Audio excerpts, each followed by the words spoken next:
A paz do Senhor, a igreja, amém? Amém. Pastor, obrigado pelo privilégio de mais um domingo. Obrigado a todos que estão aqui. Peço a Deus que fale por mim, que transforme sua vida e que aquilo que a gente ouviu hoje, que cada um ouça dentro das próprias necessidades. Para quem trouxe a Bíblia, Provérbios capítulo 4, versículo 7, que é o nosso texto carro-chefe das mensagens, onde fala sobre sabedoria. Hoje eu quero contar um pouco da história de Daniel.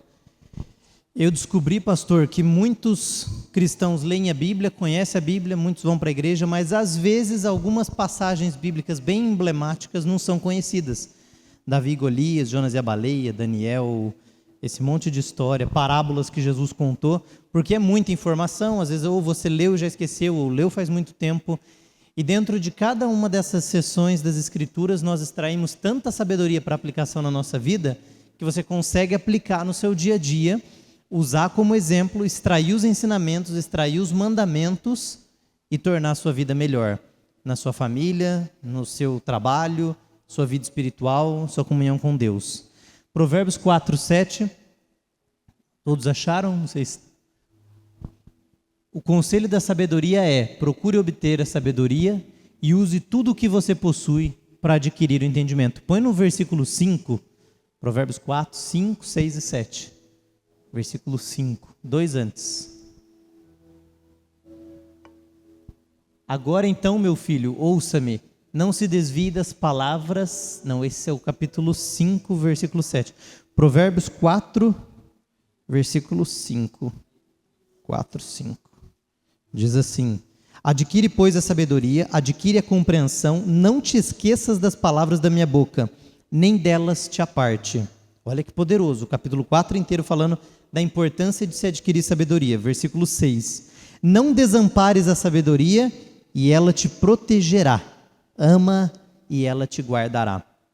A sabedoria é suprema, portanto, adquire a sabedoria, sim, com tudo que possuis, adquire o entendimento. Sabe o que mais me choca no livro de Provérbios sobre sabedoria, pastor? Eu estava falando há um tempo atrás com uma pessoa que eu admiro muito, que estuda as Escrituras, eu acho que por mais tempo do que eu tenho de vida, há bastante tempo, um cristão de muitos anos, e muitas das coisas de Provérbios que nós fomos ler juntos, eu percebi que ele ainda não tinha se aprofundado. E o que é mais interessante é que aqui no versículo 7 diz em algumas traduções, a sabedoria é a coisa principal. E por 20, 30, 40 anos de estudo da Bíblia, às vezes você nunca aprendeu sobre sabedoria. Ao ponto de, talvez, você ser um cristão de 30, 40 anos de estudo da Bíblia e ter que perguntar assim, o que é sabedoria?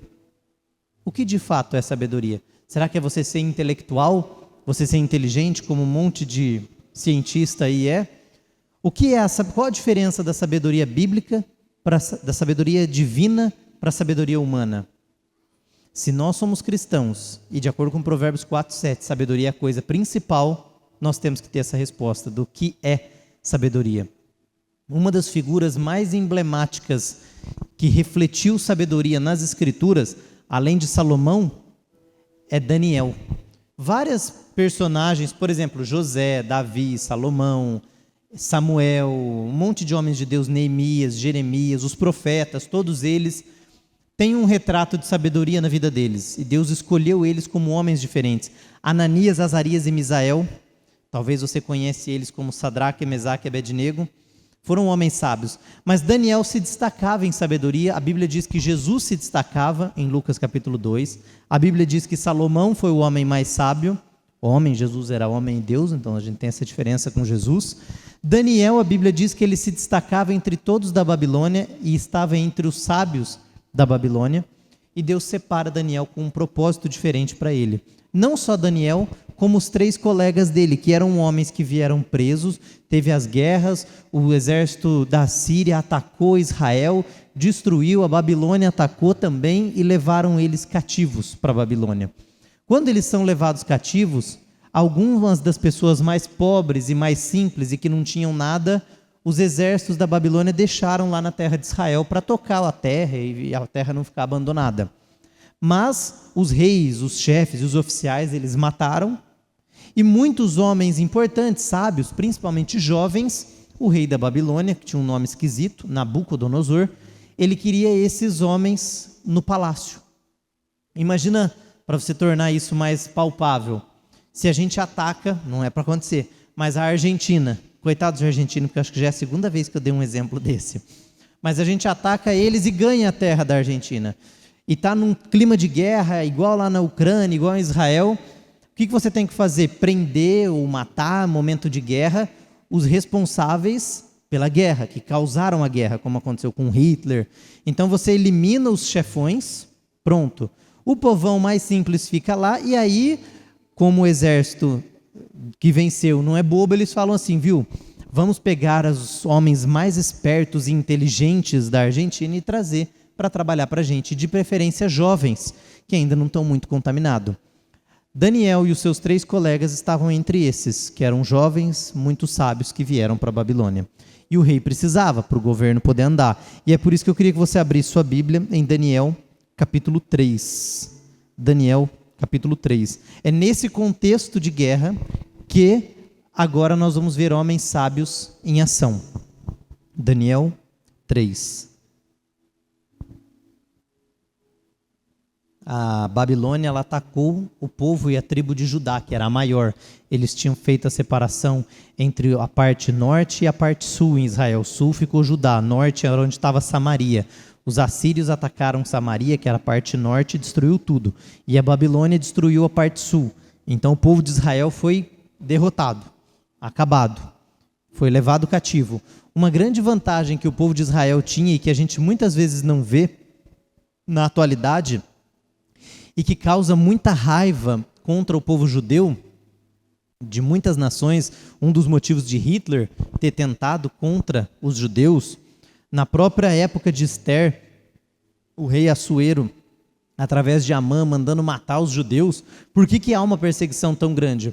Além de ter sido um povo escolhido, mesmo espalhado no mundo inteiro, os judeus continuavam mantendo seus costumes. Eles seguiam, eles permaneciam, lendo a Torá, se reunindo, mantendo as vestimentas. Então eles eram como se fossem povos esparsos, espalhados, mas unidos. E aí chegam momentos diversos na história em que eles voltam e se unem, e estão novamente conectados.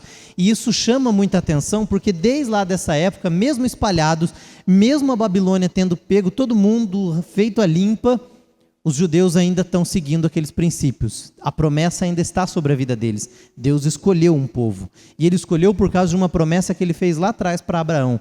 Imagina que espetáculo, Deus fazer uma promessa para você e por causa de você uma nação, uma geração, assim, um mundo de gente existir e nunca mais se dissipar na história. É a tradição mais antiga que nós temos ainda hoje em existência. É o povo judeu. E o que é mais legal é que a gente estende a nós, porque nós somos parte dos cristãos, que é a continuação do propósito que Deus tinha para os judeus. Por isso que chama de judaico-cristão, que é justamente o propósito que Deus tinha posto. Olha Daniel, capítulo 3. O rei Nabucodonosor, que tinha conquistado, governado e dominado o povo de Israel, fez uma estátua de ouro, cuja altura era de 60 côvados e a largura de 6 côvados. Levantou-a no campo de Dura, na província de Babilônia. Então o rei Nabucodonosor mandou ajuntar, olha agora, os sátrapas, os prefeitos, os governadores, os juízes, os tesoureiros, os magistrados, os conselheiros e todos os oficiais das províncias para que viessem à consagração da estátua que o rei Nabucodonosor tinha levantado. Quem que ainda não tinha ouvido falar nessa história? Tem alguém que ainda não conhecia do rei Nabucodonosor? Tem alguns aí, né? Quem já conhecia? Levanta a mão. Também tem alguns. Olha que legal. Versículo 3, de modo que se ajuntaram os sátrapas, os prefeitos, os governadores, os juízes, os tesoureiros, tudo gente importante, dos oficiais da província para a consagração da estátua que o rei tinha levantado. Versículo 4. Então o arauto apregoava em alta voz: ordena-se a vós, ó povos, nações e gente de todas as línguas, quando os ouvirdes o som. Então imagina, eles levantam uma estátua, chama gente importante, e aí vem o arauto, o homem responsável por dar os recados, e grita: quando ouvirdes o som da trombeta, do pífaro, da harpa, da cítrapa, do saltério, da gaita de folhas e de toda sorte de música, vocês devem se prostrar e adorar a imagem de ouro do rei Nabucodonosor. O rei queria que o povo se prestasse honra a ele, adorasse a ele e a imagem que ele fez. Então ele levanta ela e dá ordem para os principais. E se ele deu ordem para os principais, quem dirá então para o baixo clero? Qualquer que não se prostrar e não a adorar, será na mesma hora lançado na fornalha de fogo ardente. Portanto, no mesmo instante em que todos os povos ouviram o som desses instrumentos, prostraram-se todos os povos, nações e línguas e adoraram a estátua que o rei havia levantado. Ora, no mesmo instante chegaram-se alguns homens astrólogos e acusaram os judeus. Disseram ao rei Nabucodonosor: ó rei, vive eternamente. Tu, ó rei, fizeste um decreto pelo qual todo homem que ouviste o som desses instrumentos se prostraria e adoraria a estátua de ouro. Versículo 11. E qualquer que não se prostrasse e adorasse, seria lançado na fornalha de fogo. Há alguns homens judeus que tu constituíste sobre os negócios da província da Babilônia, e aqui que é interessante, esses judeus haviam sido constituídos pelo próprio rei Nabucodonosor para governarem, comandarem na província da Babilônia. E o nome deles são Sadraque, Mesaque e Abednego. Estes homens, ó rei, não fizeram caso de ti. A teus deuses não servem, nem adoram a estátua de ouro que levantaste. Veja que interessante, Nabucodonosor gostava deles, eles eram homens de destaque, eles eram homens sábios, e eles estavam em cargo de poder. Aí os invejosos que olharam e viram indignado foram lá e criticaram. No versículo 14, Nabucodonosor fica bravo. Disse-lhes Nabucodonosor, 13. Então Nabucodonosor, com ira e furor, mandou chamar Sadraque, Mesaque e Abednego, de sorte que estes homens foram levados à presença do rei. Esse nome deles aí, Sadraque, Mesaque e Abednego, os nomes meio esquisito, é o nome novo que eles ganharam quando chegaram na Babilônia. O rei trocou. Antes era Ananias, Azarias e Misael, que é a versão hebraica do nome deles. Essa aí é a versão babilônica que o rei deu. 14. Disse-lhes Nabucodonosor: é de propósito, ó Sadraque, Mesaque e Abednego, que vós não servis a meus deuses, nem adorais a estátua que eu levantei? Vocês estão falando sério? É isso mesmo ou eu estou fazendo confusão? 15. Agora, se estáis prontos, quando ouvirdes o som da trombeta, do pífaro, da cítara, da harpa, do saltério, da gaita de folhas e de toda sorte de música, para vos prostrardes e adorardes a estátua que fiz, bom é. Mas, se não a adorardes, sereis lançado na mesma hora na fornalha de fogo ardente. E quem é o Deus que poderá livrar das minhas mãos? O que eu acho mais bonito agora, você imagina assim, Sadraque, eu imagino eles jovens, 17, 20 anos, diante do homem mais poderoso que tinha na terra, que era o rei da Babilônia, esse Nabucodonosor, diante de pessoas importantes, numa terra diferente da terra deles, que falam uma língua diferente dos povos deles, sabendo que a nação deles tinha sido aniquilada, é assim, eles tremendo, nervosos, porque não podiam cumprir aquele decreto. Mas olha o que eles falam. Isso aqui é como temos que ter nós o exemplo em nosso coração para fazermos igual eles fizeram. Versículos 16, 17 e 18. Olha que poderoso a resposta que esses jovens dão a um rei mais poderoso que tinha. Tinha o poder de matar eles. E na verdade a fornalha já estava até esquentando lá para queimar eles. Responderam Sadraque, Mesaque e Abednego ao rei Nabucodonosor: não necessitamos de te responder sobre este negócio. É mais ou menos como se eles olhassem e falassem assim: a gente não tem que dar satisfação para você de nada, ó rei. Meio ousado, né? Esse rei assim, ele era como se fosse umas 20 vezes mais que Alexandre de Moraes. Ele era bem poderoso. Tinha o poder para na hora mandar matar. E aí jovens ali, nessa terra, diante de todo aquele poder, olha e fala: eu nem devo satisfação a você, ó rei. Se formos lançados na fornalha de fogo ardente, o nosso Deus, a quem nós serviremos, pode livrar-nos dela, e ele nos livrará da tua mão, ó rei. Se não, olha agora que poderoso, versículo 18. E se não, fica sabendo, ó rei, que não serviremos a teus deuses, nem adoraremos a estátua de ouro que levantastes. Deixa aqui nesse versículo, olha que versículo poderoso. Primeiro eles falam assim: eu nem te devo satisfação. Aí na sequência, o outro versículo: o meu Deus vai me livrar dessa fornalha. E ainda que ele não me livre, eu não vou adorar a tua imagem. Então, nem que eu morra, eu não adoro a tua imagem. O que mexe comigo nisso é que eles não estão adorando a Deus por Deus livrá-los da fornalha, mas eles estão adorando a Deus por quem Deus verdadeiramente é. Eu não o adoro pelo que ele faz, mas eu adoro pelo que ele é. Não tem uma música que é assim? Eu sou péssimo com música, mas vocês conhecem aí, sabem.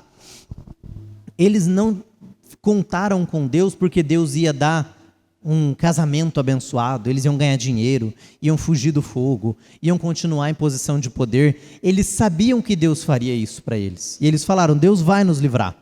Mas mesmo que a opção que Deus fizer seja que não aconteça, eu continuo adorando a Deus.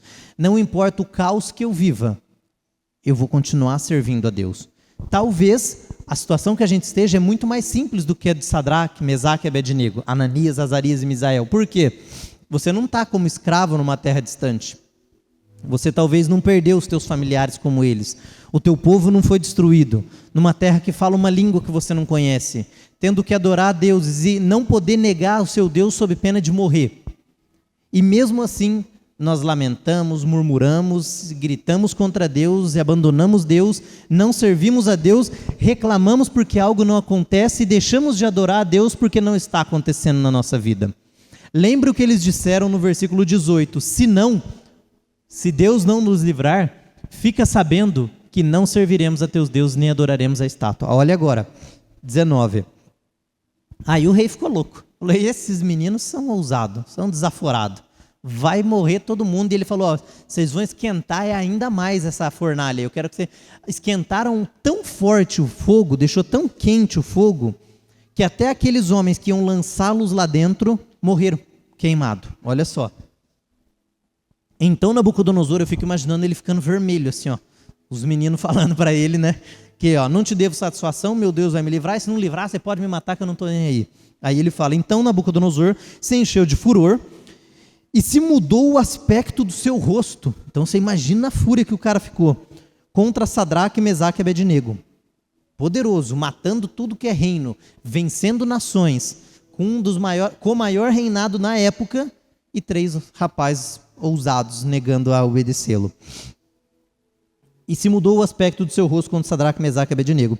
Ordenou que a fornalha se aquecesse 7 vezes mais do que se costumava. E ordenou aos homens mais fortes que estavam no seu exército que atassem, amarrar, Sadraque, Mesaque e Abednego para o lançarem na fornalha de fogo ardente. Então estes homens foram atados com os seus mantos, suas túnicas, seus turbantes e suas vestes, e foram lançados na fornalha de fogo ardente. Porque a palavra do rei era urgente e a fornalha estava sobremaneira quente, estavam tudo com pressa, imagina a loucura. Corre, pega a corda, amarra, o rei está louco lá, tem que matar esses caras. Esquenta o fogo, pega os principais do exército, prende eles. Nessa pressa toda, a chama do fogo matou os homens que levantaram a Sadraque, Mesaque e Abednego. Estes 3 homens, que agora eu vou ler como Ananias, Azarias e Misael, caíram atados dentro da fornalha de fogo, amarrado. Então o rei Nabucodonosor se espantou e levantou depressa e disse aos seus conselheiros, não lançamos nós 3 homens atados do fogo? Responderam ao rei, é verdade, ó rei. Chega a arrepiar, né? Ele falou, a gente não jogou 3 lá dentro? Disse ele, eu porém vejo 4 homens soltos, que andam passeando dentro do fogo, sem nenhum dano, e o aspecto do quarto é semelhante ao filho dos deuses. Olha que poderoso. Isso é ter Deus. E eles sabiam que talvez eles iam morrer. Eles acreditavam que Deus livrava. E é assim que nós temos que viver. Marcos, não precisa abrir, mas em Marcos 11, 23 a 24 diz assim, quando você orar e pedir alguma coisa para Deus, peça crendo que você já recebeu. Por isso não é errado você declarar, eu já recebi, eu creio que Deus já me deu, Deus vai me livrar da fornalha. Mas ainda que não aconteça, eu não vou perder minha esperança nele, porque os pensamentos do Senhor são mais altos do que os meus pensamentos, os caminhos do Senhor são mais altos do que os meus caminhos. Eu não consigo compreendê-lo como um todo, mas um dia eu verei face a face e compreenderei, porque hoje vejo como que em um espelho, mas então verei face a face, e aí estarei diante dele. Eu, porém, vejo 4, versículo 25, passeando soltos que andam sem nenhum dano, e o aspecto do quarto é semelhante ao filho dos deuses. 26. Então se chegou Nabucodonosor à porta da fornalha de fogo e disse, Sadraque, Mesaque e Abednego, servos do Deus Altíssimo. Agora já mudou a conversa, né? Saí, vinde. Então, Sadraque, Mesaque e Abednego saíram do meio do fogo e ajuntaram-se os sátrapas, os prefeitos, os governadores e os conselheiros do rei, contemplando estes homens, e viram que o fogo não tinha tido poder algum sobre os seus corpos, nenhum só cabelo da sua cabeça tinha queimado, nem os seus mantos se mudaram, nem cheiro de fogo passara sobre eles. Então Nabucodonosor disse: Bendito seja o Deus de Ananias, Azarias e Misael, que enviou o seu anjo e livrou os seus servos, que confiaram nele, pois não quiseram. Olha aqui agora nós. Quando é que nós negamos a Jesus na sociedade hoje? Quando é que nós temos medo de dizermos, por exemplo, que somos contra o aborto, contra o casamento gay, contra as drogas, contra a morte, contra o divórcio, contra a prostituição, contra a bebedice, contra a glutonaria? Às vezes temos vergonha, medo e mal-estar de falarmos o que realmente é, e negamos Jesus assim aqui na terra. Quando estes homens, mesmo diante do rei, estavam com a vida para pegar fogo e ser lançado no fogo, não temeram, mas confiaram. Olha o que o próprio rei, que exigia que eles fizessem o errado, disse: E vocês, que acreditou no Deus de vocês, e os livrou os seus servos, que confiaram nele, pois não quiseram cumprir a palavra do rei, preferindo entregar os seus corpos a servirem e adorarem a qualquer outro Deus, senão ao seu Deus.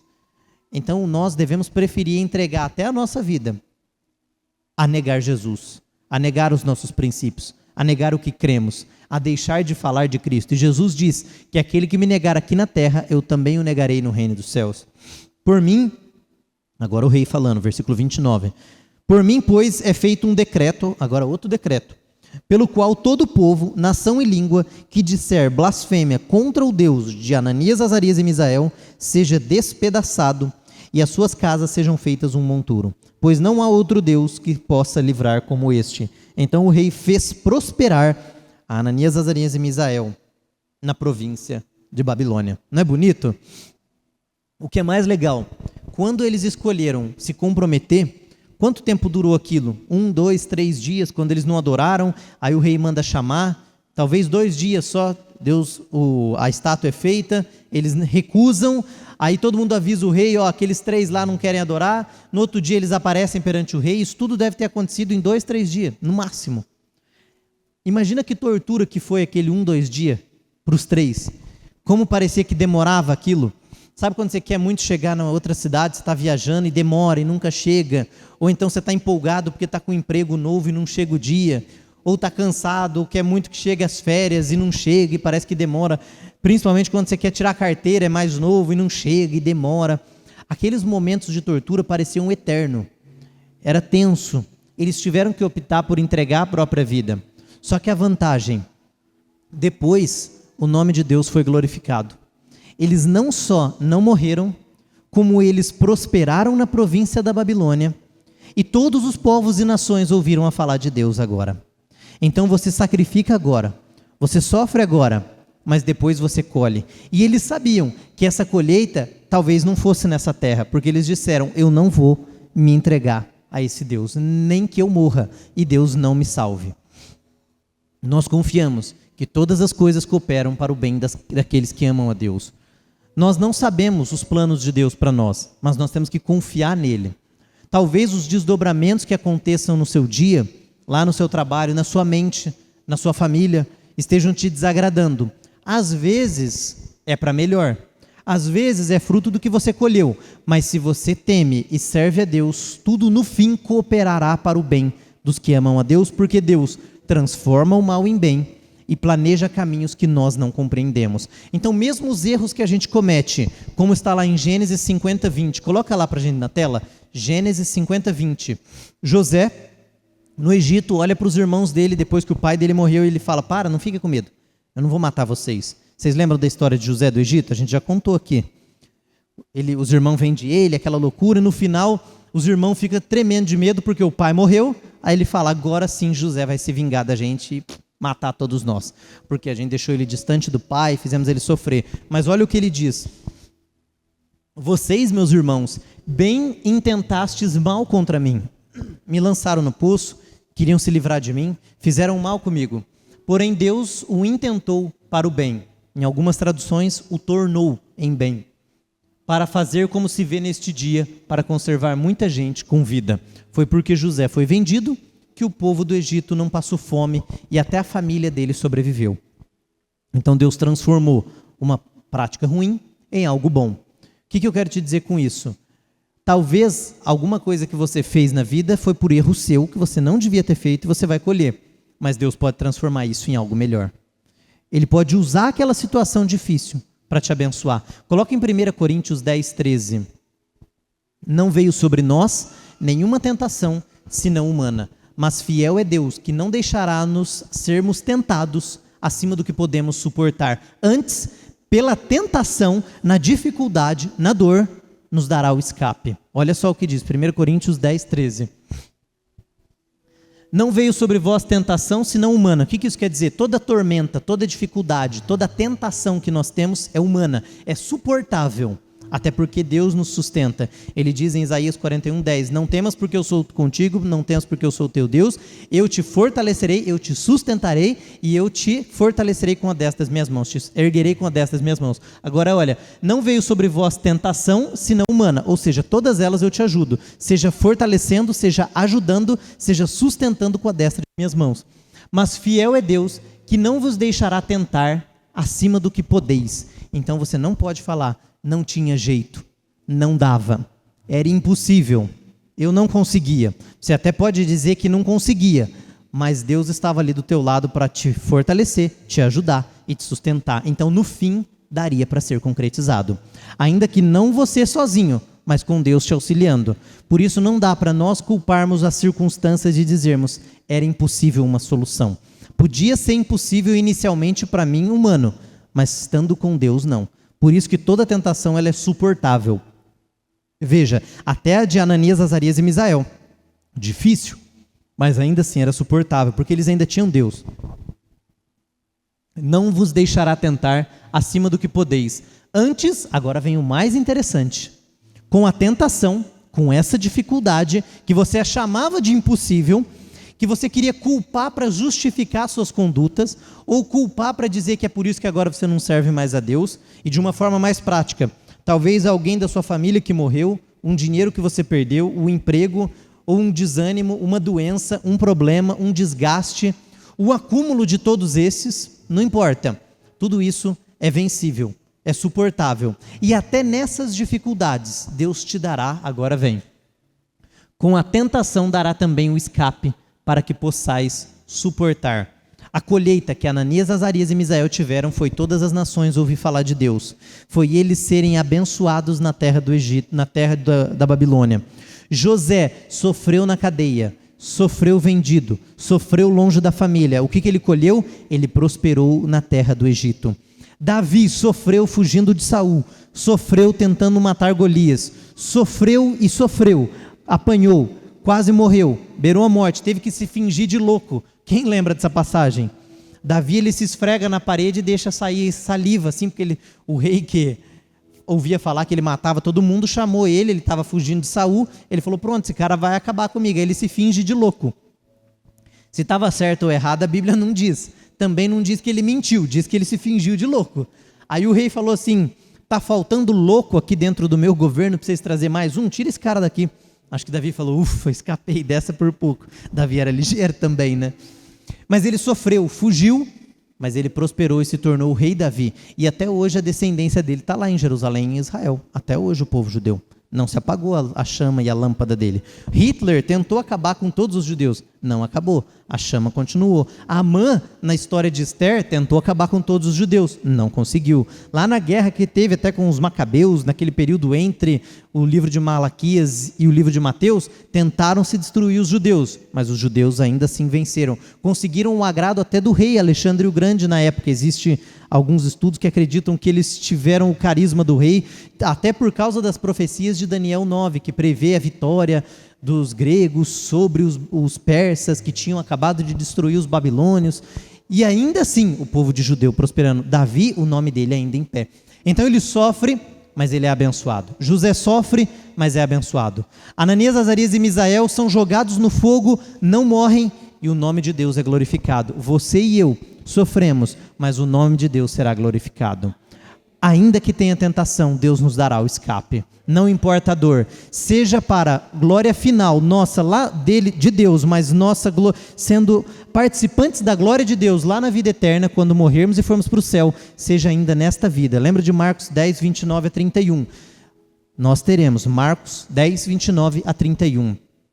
100 vezes mais, ainda neste tempo, e no século futuro, a vida eterna. Somente para a glória de Deus.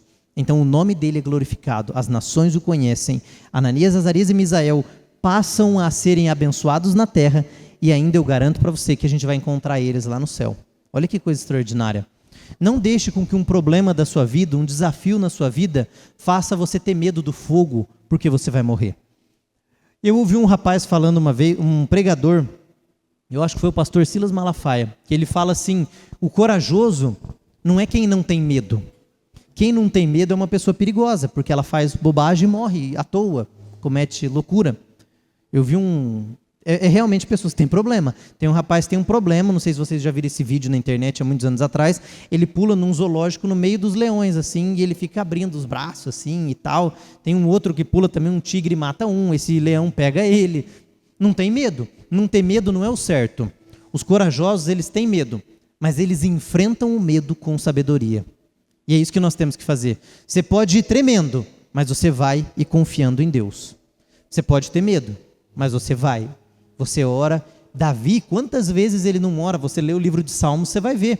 Senhor, estou aflito, os meus inimigos se multiplicaram. Como é numeroso aqueles que se levantam contra mim. Quebra o queixo dos meus inimigos e deixe-os envergonhados. Ah, se eu tivesse asas como uma pomba, para longe voaria. Me livra dos que querem me matar, porque são maiores e mais poderosos do que eu. Ele com medo, foge de Saul.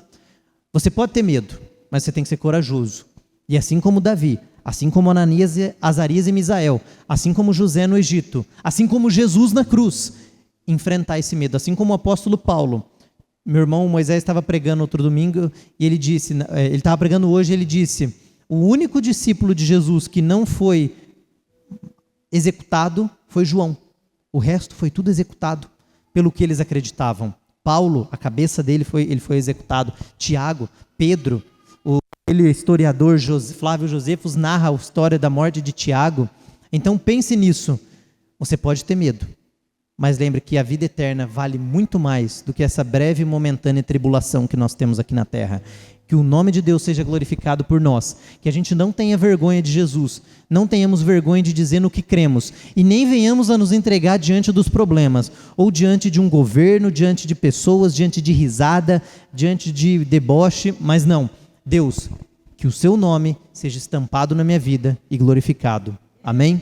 Vamos colocar em pé. A aflição pode estar sendo uma preparação para uma vida melhor para você, para aquilo que Deus tem. Lembre desse texto, até se você estava anotando ou tem isso, 1 Coríntios 10, 13.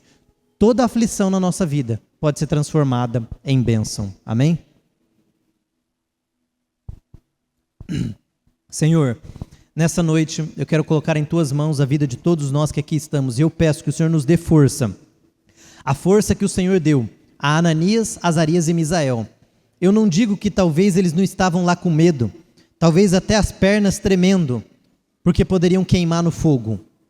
Mas quando eles caíram no fogo, tinha um quarto homem com eles. O anjo do Senhor estava ali. E ali nas Escrituras é descrito aquele com a aparência do Filho de Homem, como um anjo. Senhor, eu sei que Tu estavas ali com eles, e eu sei que o Senhor está conosco, nos momentos em que somos lançados na fornalha, em que somos postos à prova. Eu peço ao Senhor que não deixe com que sejamos covardes, e não venhamos a falar do Teu nome, ou então que venhamos a desistir e ter medo, e fracassar diante da adversidade. Eu não quero desistir, e eu clamo e peço que o Senhor fortaleça aos que estão aqui, para que possamos ser um testemunho e exemplo do reino de Deus aqui na terra, e colhermos a vida eterna ao Teu lado para todo sempre. Eu profetizo e declaro tudo isso ao Senhor, ó Deus, em nome de Jesus Cristo. Amém.